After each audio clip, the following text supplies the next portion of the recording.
Good morning and a warm welcome to your show, Sunny Mornings in Boston.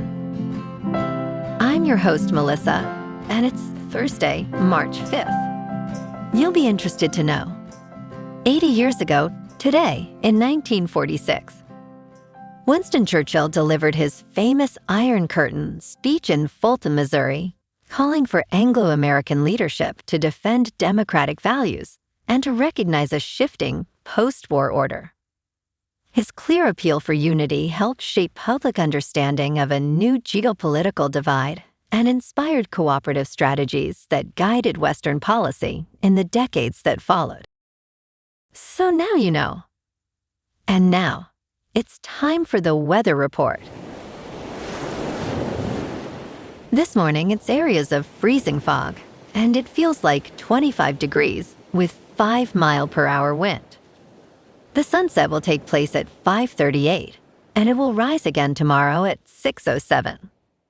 It looks like we're in for some freezing fog early, followed by areas of fog and a chance of rain this afternoon, with a high near 37 and a light north breeze, gusting up to 25. Tonight, rain and sleet are likely early, transitioning to cloudy skies with a low around 33 and northeast winds at 14 miles per hour. The nearshore buoy at Cape Cod Bay reads 34 degrees for the water temperature. Looking ahead in the weather. Friday starts wet with rain and snow before 9 a.m., then rain and snow likely through the day with a high near 34 and northeast winds 10 to 15 miles per hour, gusting to 25, and a dusting of new snow possible. A slight chance of rain overnight gives way to a much milder Saturday with mostly cloudy skies and a high near 52. Then a 50% chance of showers Saturday night before a mostly dry, partly sunny Sunday near 53 and a warm sunny Monday near 58. Bonjour, food enthusiasts. This podcast is brought to you by Versailles Cafe and Pastries in Encinitas. Nestled on El Camino Real South, just north of Encinitas Boulevard, this cafe is a haven for culinary delights. Indulge in their amazing Eggs Benedict or their gluten-free crepes. You can grab a panini for lunch or just breeze on through to get your morning coffee. They are open every day from 8 to 5. So stop on by and don't forget to tell them Sunny Morning sent you. In local news, judges on the state's highest court seemed unconvinced by Marshfield's challenge to the MBTA Communities zoning law during hearings on March 4th. The law, enacted in 2021, aims to promote multifamily housing across over 170 cities and towns with MBTA service. Marshfield argues the law imposes an unfunded mandate, leading to significant costs for zoning compliance. However, a Superior Court judge previously ruled that these costs were indirect, upholding the law's validity. The SJC justices did not provide a timeline for their decision, but typically decide cases within 130 days.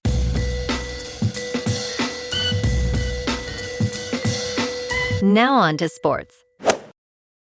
This season, a narrative has taken hold in the National Basketball Association. The Eastern Conference is stronger than expected, while the Western Conference remains dominant. Through Monday's games, Western teams hold a slight edge, with a 50.6% win rate against the East. 4 teams from the East are projected to win over 50 games, suggesting parity in the league. However, despite the competition, the West boasts more star power and depth, leading to intriguing playoff matchups ahead. The Eastern Conference champion will need to earn their finals berth, overcoming formidable opponents along the way. In local sports, Boston faced a tough night as the C's fell to the Charlotte Hornets, 118-89, halting their win streak at 3 games. Derrick led the way with 29 points, while Jaylen Brown contributed 20 points and 11 rebounds.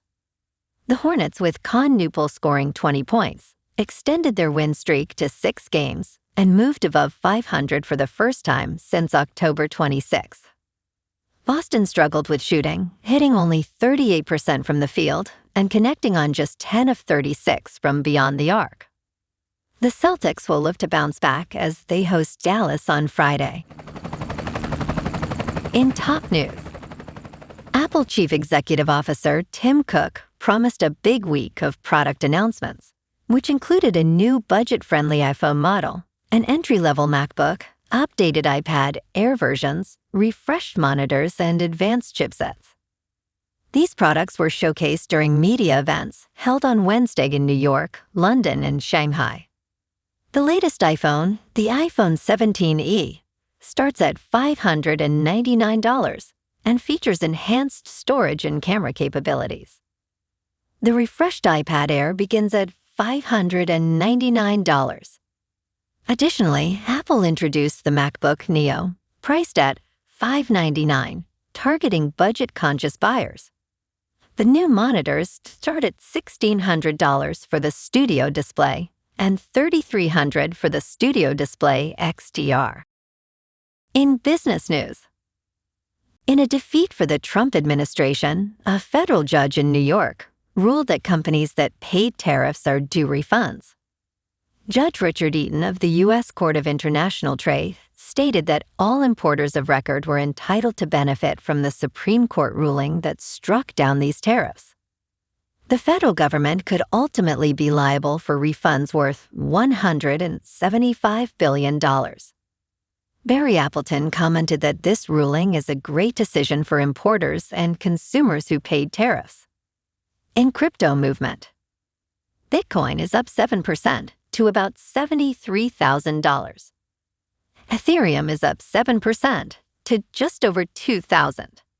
And XRP is up 4.5% to $1.42. Moving on to a more local vibe. In our community spotlight on health and wellness, we are working with a national Pilates studio to bring you some free classes, so listen up.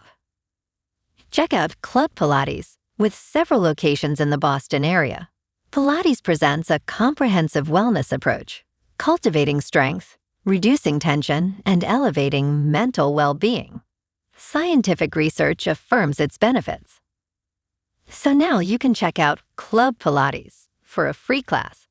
With locations in Canton, Wellesley, Hingham, Brookline, and Framingham, just be sure to tell them Sunny Morning sent you by.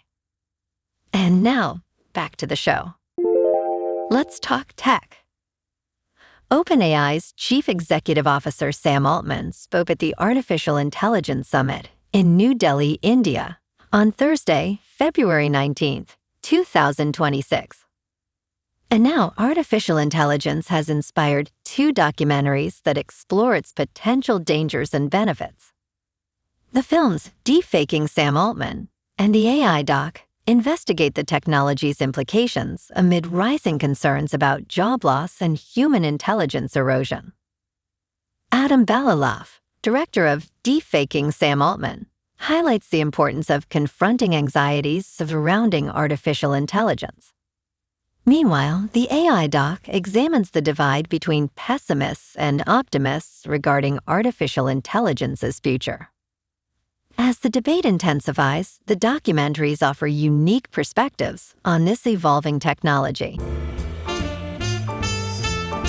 And in entertainment news, Apple succeeded when it brought Formula One to the big screen last year. It hopes many of those viewers will watch on their televisions and mobile devices when the season begins this weekend with the Australian Grand Prix, as Apple TV begins its stint as Formula One's United States broadcast partner. Apple reached a 5-year deal with the Global Motorsports Series last fall, averaging $150 million per year. Eddie Q, Apple's Senior Vice President of Services, stated that there is a great opportunity for Formula One and Apple TV to grow the sport significantly. Apple will show races in 4K Dolby Vision, with immersive 5.1 surround sound, available to Apple TV subscribers, with some races for non-subscribers. Well, alrighty folks, it's time for the quote of the day. And today, That quote comes from the American journalist and author Walter Lippmann. And he said, "The final test of a leader is that he leaves behind him, in other men, the conviction and the will to carry on." And that's a wrap for this morning. You can check out our Instagram, YouTube, and TikTok for some captivating aerial videos with local news and the weather reports. Have an amazing day, my good friends. We'll see you tomorrow with another episode of Sunny Mornings in Boston.